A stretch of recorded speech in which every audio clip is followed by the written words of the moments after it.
Israel ఇరాన్ల మధ్య జరుగుతున్న భీకర యుద్ధంలో ఆరితేరిన భయానక దేశం ఇజ్రాయెల్, ఇంకొక భయంకర దేశం ఇరాన్ల మధ్య జరుగుతున్న భీకర యుద్ధం.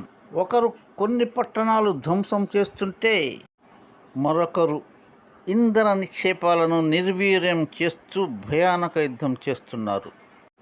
ఇరు దేశాలు భయంకర యుద్ధంతో ప్రపంచ దేశాలను భయంకంపితులను చేస్తున్న సమయంలో అమెరికా అధ్యక్షుడు డొనాల్డ్ ట్రంప్ మధ్యస్థంతో ఇరు దేశాల యుద్ధాన్ని ఆపుతానని ప్రకటించిన డొనాల్డ్ ట్రంప్ నా మధ్యస్థంతో ఎన్నో యుద్ధాలు ఆపానని, ఆ క్రెడిట్ నాకు వద్దు అని ప్రకటించిన అమెరికా అధ్యక్షుడు డొనాల్డ్ ట్రంప్ ఇరాన్ ఇజ్రాయెల్ మధ్య జరిగే యుద్ధాన్ని కూడా ఆపే ప్రయత్నం చేస్తానని ప్రకటించిన America president Donald Trump. Please subscribe చేసుకొని ఒక లైక్ కొట్టి బెల్ ఐకాన్ నొక్కండి.